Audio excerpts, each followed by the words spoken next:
नमस्कार निरुपमा चैनल को आपण समस्त को बहुत बहुत स्वागत। मु आज आपण मानक सहित ओडिसा फेमस बुट डाली मुड़ी घांट बा माछ मुंड मुड़ी घांट रेसिपी शेयर करी जहाँ प्रत्येक लोक अनेक प्रकार प्रोसेस रे बनै थांती। मु जे प्रोसेस रे बनाउची चलन देखि नबा। एटी बुट डाली के मु किछि समय पय भिजै रखितिली ताको धोई के मु प्रेशर कुकर दे देछि। एटी बोइत कखर आलू को काटि के धोई के प्रेशर कुकर रे दे देबा।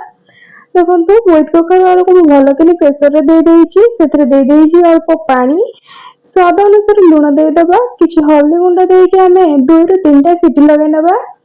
देखो सीटी लगे देछि। एठी मु अधिक ताको सिझिबा को देनी फाळ फाळ अछि एतिकी सिझिबा दरकार। माछ मुंड को एठी भल के भाजी नेबी।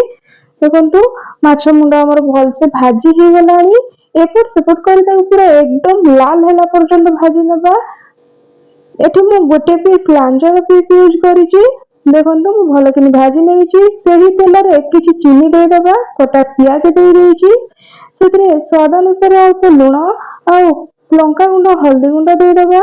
देकी ताको टिके भल कि भाजी नेबा। भाजी हो गला पर सेतरे कंचा लंका अदा रसुन रो छेचा मु दे देछि। भल कि ताको कसिबा। देखंतु भल कि कसी हो गलानी। सेतरे मु अल्प टिके पानी दे देथिली। कटा टमाटो दे देबा। कटा टमाटो दे के ताको भल कि आ टिके कसी नेबा।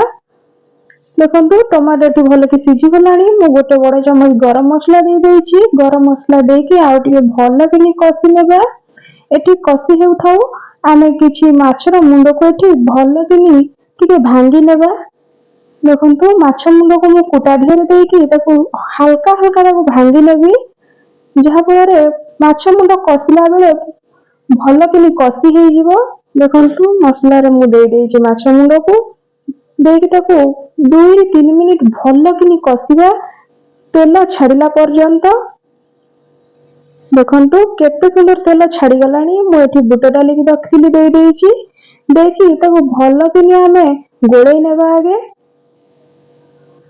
देखंतु गोळै सरला परे मु घोड़न लगे कि आउ 2 ରୁ 3 मिनिट ताको फुटीबा को छाड़ देबी। देखंतु केते सुंदर फुटुची बहुत सुंदर बास्ना मध्य होउची। देखंतु फुटी गला परे मु गैस बंद कर देछि। मु एतिकी पानी रखिछि कारण बसी गला परे बहलिया हे जाई थाए। देखंतु ठंडा हे गला पर बहलिया हे जिवो सेति पय एतिकी पानी रखिछि। आपण माने जदी आउटिए बहलिया रखिया को चाहंती तो पानी आउटिए मान नेबे। देखंतु माछ मुंड बुट डाली रो घांटा एकदम रेडी बा ओडिसा फेमस मुड़ी घांटा रेसिपी एकदम रेडी हे गला। आपण माने भात हेउ कि रोटी हेउ जेउथिरे भी खाइले बहुत टेस्ट लागिवो। बनेवार प्रोसेस बहुत सहज कोनोसी बेसी मसला यूज हेनी। थरे निश्चय बनै देखंतु।